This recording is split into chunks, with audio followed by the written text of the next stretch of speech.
మంచు విష్ణు కెరియర్లోని అత్యంత భారీ బడ్జెట్తో రూపొందుతున్న కన్నప్ప ఏప్రిల్ 25 విడుదల నిర్ణయంలో ఎలాంటి మార్పు ఉండబోవడం లేదు. దానికి అనుగుణంగానే ప్రమోషన్లు కొనసాగిస్తున్నారు. మంచు కుటుంబంలో రేగుతున్న వివాదాలు ఇంట బయట ఇబ్బందికరంగా మారినప్పటికీ విష్ణు మాత్రం పబ్లిసిటీ విషయంలో గతంలో వచ్చిన నెగటివ్ ఫీడ్బ్యాక్ ని తీసుకొని దానికి అనుగుణంగానే మార్పులకు శ్రీకారం చుడుతున్నాడు. తాజాగా శివుడు రూపంలో వచ్చిన అక్షయ్ కుమార్ లుక్, ఇంతకు ముందు పార్వతీగా కాజల్ అగర్వాల్ పోస్టర్ రెండు ట్రోలింగ్ బారిన పడకుండా డీసెంట్ అనిపించుకున్నాయి.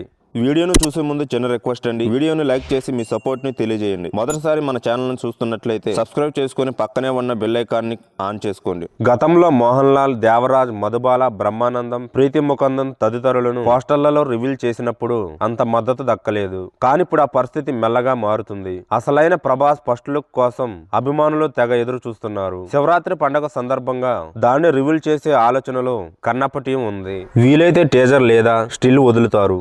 రిలీజ్ ఇంకా 3 నెలల సమయం ఉంది కాబట్టి హడావడి లేకుండా ప్లాన్ చేసుకోవచ్చు. ప్రభాస్ క్యామియో 20 నిమిషాలకు పైగా ఉంటుందన్న లీక్ ఒక్కసారిగా కన్నప్ప మీద ఆసక్తిని పెంచుతుందన్నది నిజం. ఏప్రిల్లో పోటీ ఎక్కువగా ఉన్నప్పటికీ కన్నప్ప మీద విష్ణు కాన్ఫిడెన్స్ మామూలుగా లేదు. ఎంత ఖర్చు పెట్టినా అంతకంత వెనక్కిచ్చే స్థాయిలో వస్తుందని ధీమాగా చెబుతున్నారు. ఆ మధ్య రచయిత బివిఎస్ రవి ఒక ఇంటర్వ్యూలో మాట్లాడుతూ ఫస్ట్ హాఫ్ చూశానని, ఎక్స్ట్రాడినరీగా ఉందని చెప్పిన మాటలు బజ్ పరంగా ఉపయోగపడేవి. భారీ కాస్టింగ్ తో రూపొందుతున్న కన్నప్ప మీద చాలా మంది రైటర్లు పనిచేశారు. ముఖేష్ కుమార్ సింగ్ దర్శకత్వం వహిస్తున్న ఈ భక్తి రసాత్మక చిత్రంలో శరత్ కుమార్, బ్రహ్మాజీ, ముఖేష్ ఋషి, ప్రభుదేవ, సాయి కుమార్ లాంటి క్రేజీ కాస్టింగ్ చాలా పెద్దదే ఉంది.